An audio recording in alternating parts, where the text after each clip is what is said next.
Why should we arrange our entire constitution just because American tourists like to have a selfie outside Buckingham Palace? We haven't ruined anybody's day. We've just been quietly here. We've just been having a lovely, quiet sort of gathering here. We've done our chants. They've tried to do a few chants. I think it's all part of the fun. If you think about it, it's a proper British day out, you know, with a bit of banter. I think this coronation is a disgusting waste of an estimated £250 million.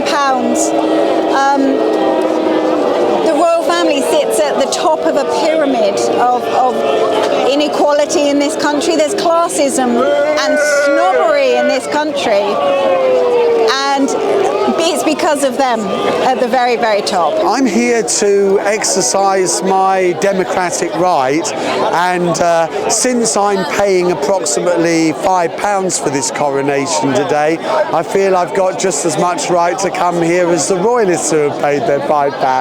I don't think that it does the country a great service. I don't think he is hard-working. I don't think that it's a good way that the country gets reflected around the world.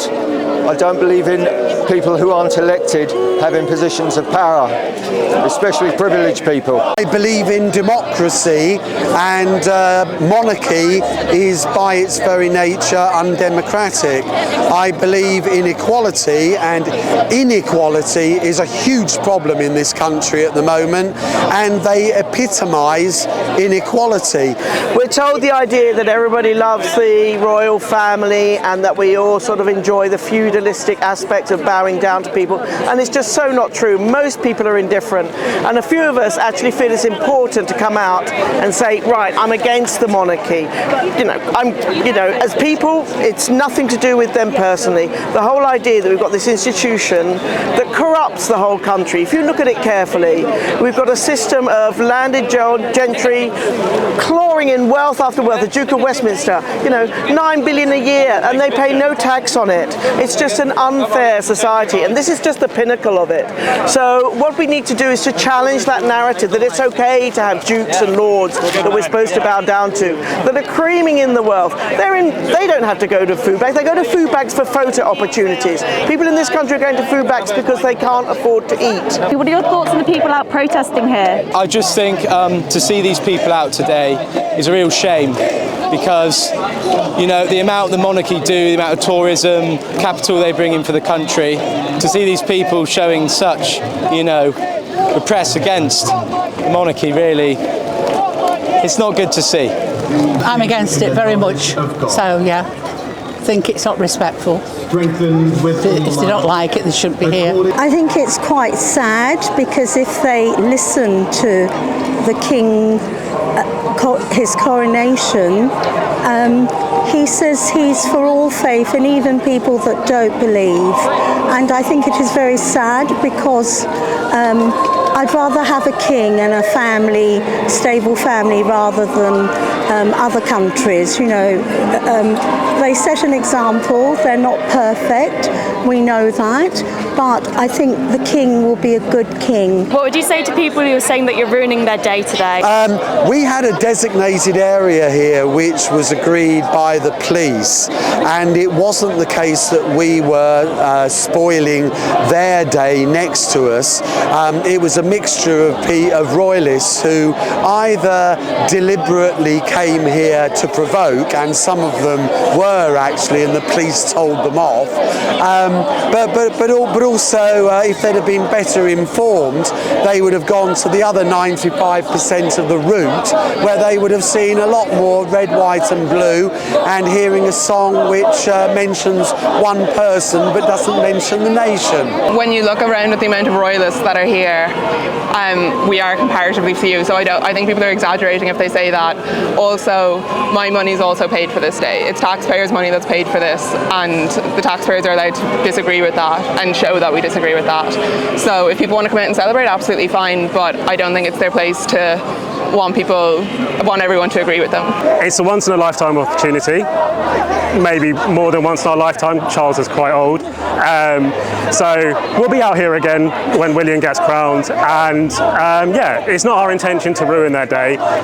It's a once in a lifetime opportunity for us as well to be able to have our say, because we've never been given the opportunity to. I think it's really important for people to know that a different side to the story. There is an estimated, I think it's over half of all young people under 45 are now in favour of abolishing the monarchy, and it's really, really important that those people are represented.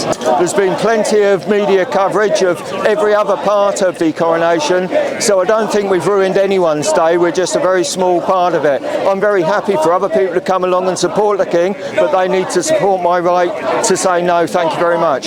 Some people might argue, free speech. Yes, free speech when they come out and protest, that's fine. I don't have a problem with that. I just think on a day like this, to stand next to it, it's just not.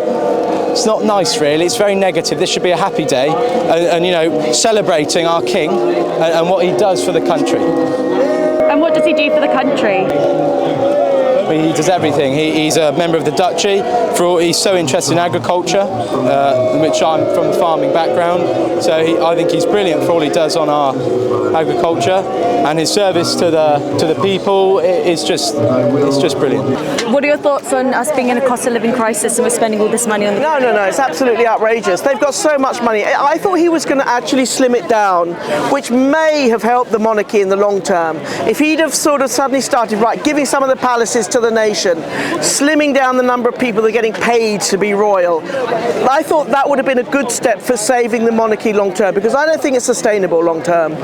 Not with the disparity of wealth and poverty that we've got currently going on. I've got people who, like me, are professionals, and they actually can't afford to live in their own place. They have to rent a room. You're in your 30s, you're a professional person earning what's called a good salary, and you have to rent a room because the people are being priced out of a decent accommodation now. And then how many palaces they've got?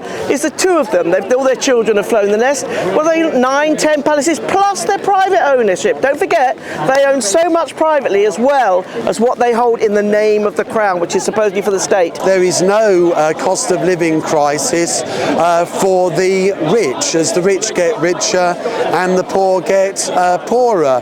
There are nurses, there are teachers, there are train drivers, there are people going hungry, people who are struggling for a decent wage.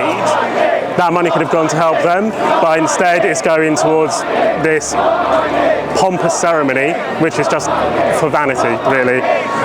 To counter that, some people might say, the royal family brings in a lot of tourism, this is going to bring in a lot of tourism. How would you respond to that? I would say that's a very good point. I would also say that people would come to the UK regardless of whether we had the royal family. They'd go to palaces, like in France people go to Versailles, there's no king there. In Turkey people go to the Sultan's palaces, there's no Sultan. The fact that they exist and they are a global brand is a plus in their column, but it's also, I don't think it outweighs the money that we pay towards them, the public pay towards them. The money could have been far better spent on hospitals, on the education service, or on cleaning up the rivers. Do you agree with the argument that the royal family brings in a lot of tourism? I think it's very, very overstated. Most of the research shows that it doesn't, and even if that is true, why should we arrange our entire constitution just because American tourists like to have a selfie outside Buckingham Palace? I think the monarchy brings in so much money. The amount of people visiting Buckingham Palace, seeing the monarchy, the people there, I think they bring in a lot more money than they cost. They've already got rid of the royal yacht. There's a lot of things been taken away already. I think, we should plough money back in, because there's a man here who strives for the country. I'd like to see a republic with maybe some kind of president. What about Rishi Sunak as president? Say again? What would you think of Rishi Sunak as president? I wouldn't like that at all, but at least I'd know that I could unelect him. That's the difference. I can't unelect King Charles, but I can unelect any president who got elected. And there's a kid somewhere out in the country, maybe in a stately home, maybe on a council estate, who would make a brilliant president one day. A new President Mandela, a new President Zelensky, somebody like that.